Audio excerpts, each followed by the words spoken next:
Welcome back to On the Ground. I am your host, Shannon. Okay, so I'm still waiting on a few things for this Honda. Um, I'm waiting on the handle grips, the glue, some bulbs, and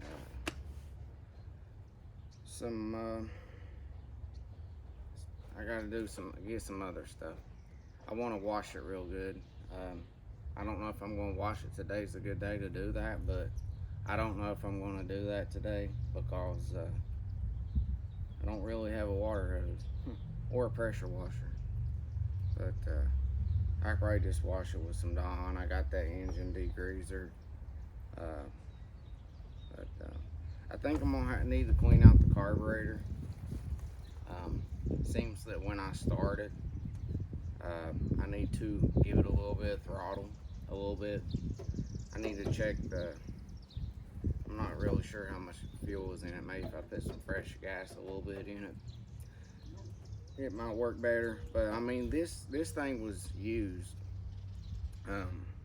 up until the point I bought it. You can tell by the gas tank and other things, but yeah, I replaced the tail light socket wire.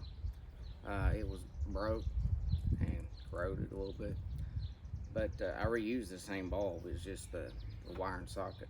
But if you look for the part for this model, the wire socket cable, it's not available.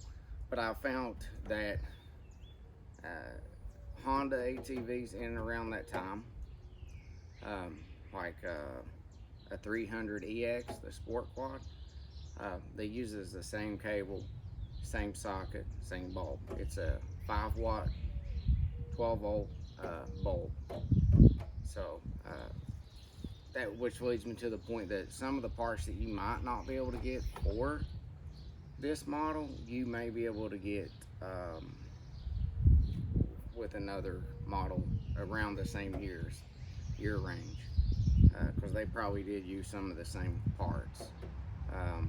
So that's a tip if you're looking for a new OEM. If it's something like a wire socket or bulb or whatever it could be, you may be able to find it if you just do a little bit of searching in other models comparable that may use the same parts. I might replace the front left axle this weekend. I think I have everything I need to do that. I might wash it. Today would be a good day, so I might wash it later today. I don't know that I recorded that, but I might. It's still early for me.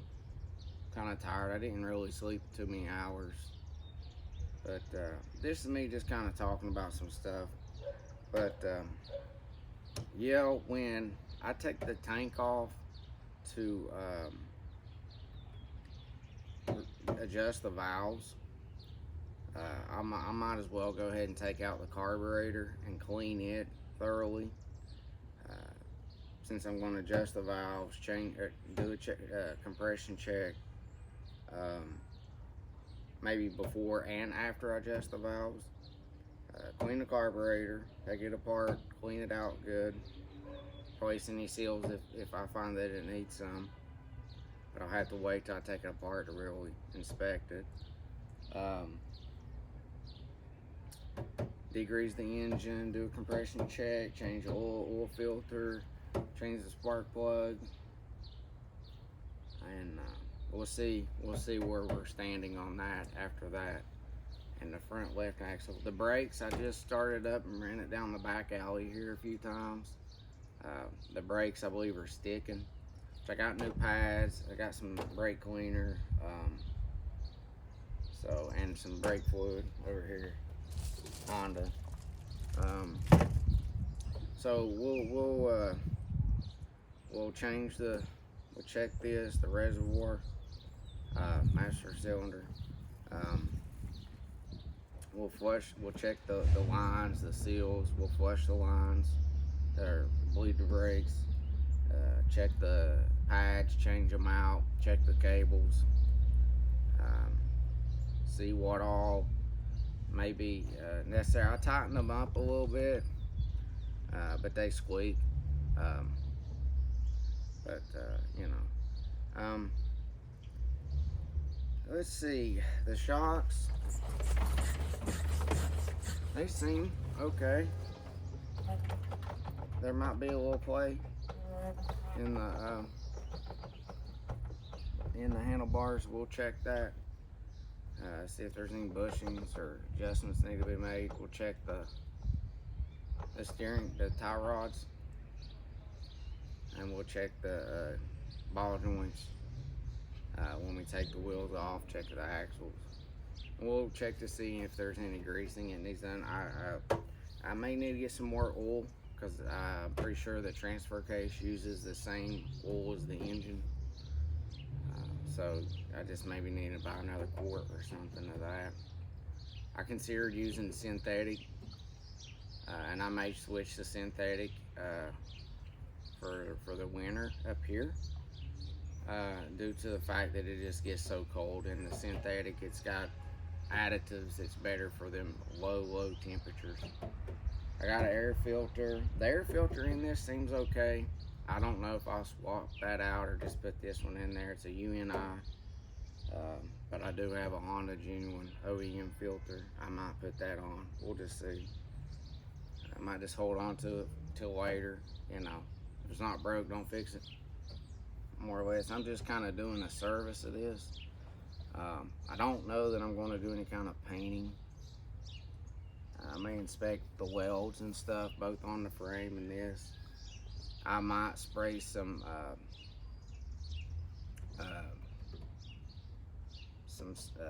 like anti-rust. It'll go to the rust and then it'll stop it so that it don't rust anymore. I might put that in areas which there's not, you know, it's just surface rust. There's no real bad rust that I can tell. I kind of looked it over. I'm gonna see if I can quieten this thing up, as long as it's not in need of no piston rings or, you know, anything like that on the inside of the engine. I'm going to, my plans is, Lord willing, to do all this. I'm gonna check all these, like the brake, foot brake here. I'm gonna have to get that to where it's filling. Kind of looks like it gets stuck a little bit, but we'll adjust that so that everything's working the way it's supposed to. The levers and stuff. As I may have mentioned in my older videos of my hunting gear reviews, these lacrosse Alberley Pros. Another thing, they seem to be not so good for shifting, foot shift, which I kind of thought was the case even when I was looking at a new one, that these boots might not be ideal for that. Good hunting boots, but for certain things in certain ways. One of the reasons I refer to my channels on the ground, because I bow hunt on the ground. I could use a tree stand, but I discussed there in my earlier videos how it just seems too easy. I like that challenge, that stimulation of using a bow, hunting on the ground, you know, strategizing. It's effective if you do it the right way. You can kill them from the ground. It's just not as easy. And to me, it's just too easy shooting up from the tree stand. Maybe not all circumstances, but in a lot of instances, it just seems too easy. And not that I wouldn't use the tree stand if I really got desperate for some meat or something. Which I kind of, it's one of the things I didn't get this last trip was some meat. But yeah, I need to check the registration and everything. He gave it to me. It's got a good for 2024, but it's in his name. So I have to check that if I want to take it on any of the trails around here. I don't know where I'm going to ride at. I mean, I know the trails Here in Wisconsin, they're not close, but it's not a big deal. I just take some days off work and go riding or something. But I might get some of them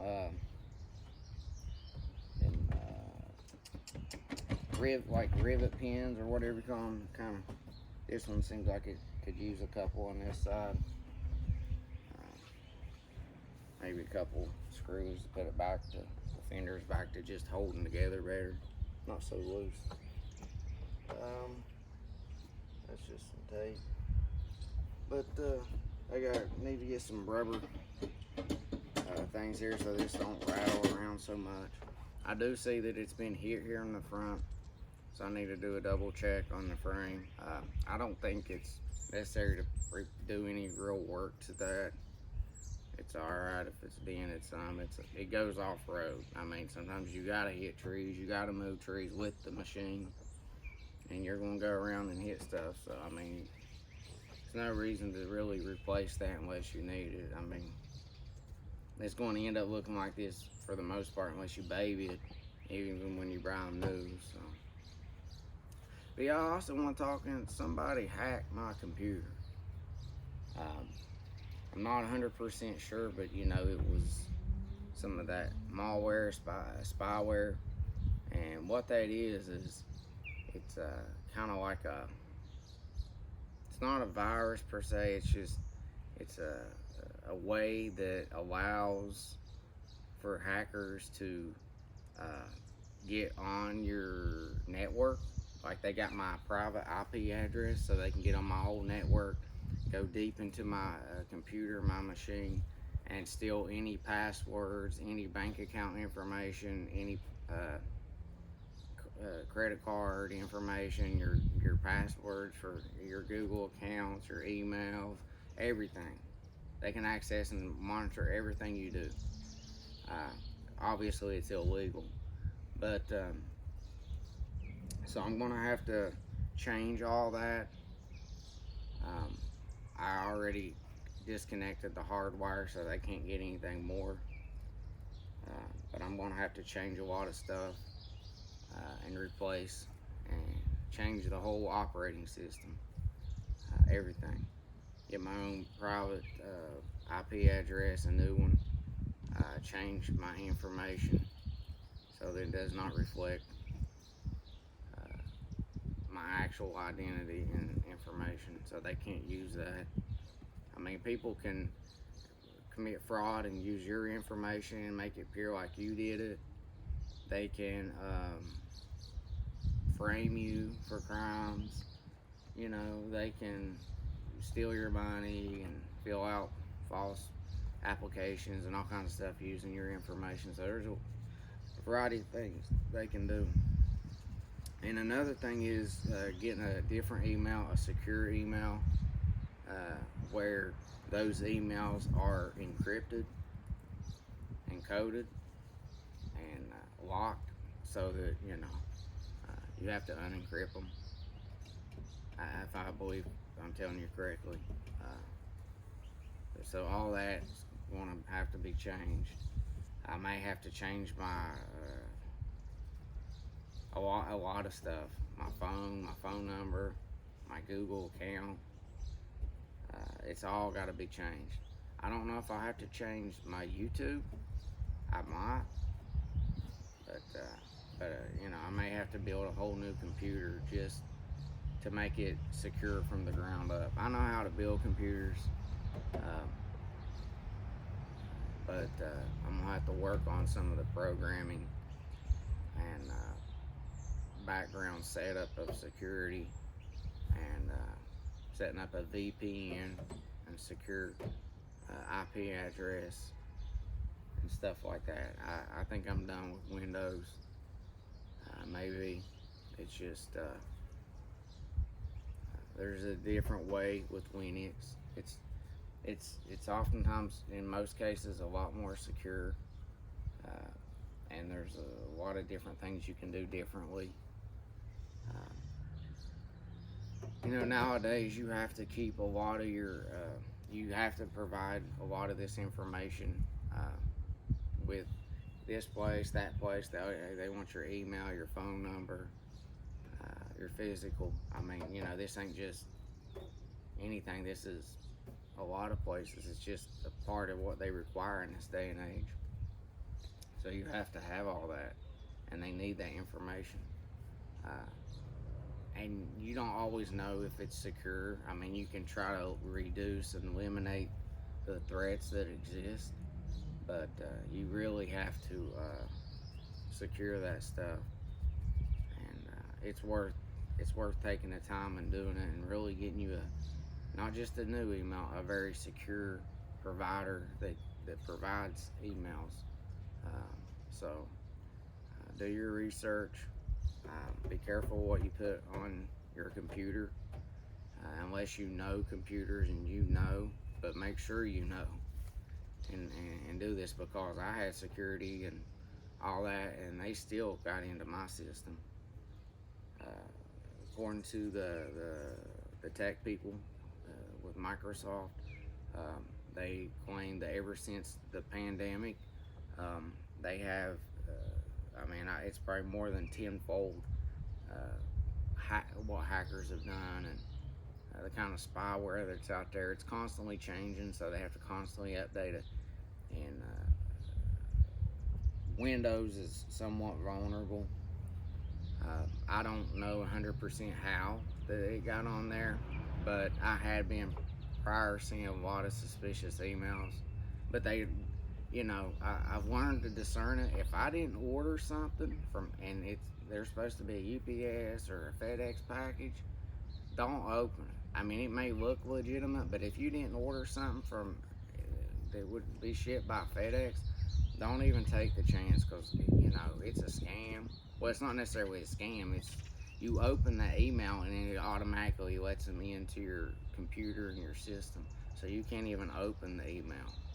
I may have mistakenly did that, given the fact that I've ordered a lot of parts for this machine. Little things, but a variety of different small orders. But yeah, that'll probably conclude it for this episode of On the Ground, and I'll get back with you if we decide to do some stuff to this weekend, and I'll record that. I didn't record the hooking of the wire socket, but it's nothing major. Maybe if I run into some issues, I would have, but I didn't run into any issues. So we'll keep doing work to this, and we'll get it running smooth. That's the goal. Willing and stopping and handling correctly and functioning correctly. And I mean, it may not look the prettiest, but it should run like it's supposed to. And that's what the goal is. So I'll see you again here on the ground. Please click the subscribe or leave a comment in the section below. I appreciate it. Thank you.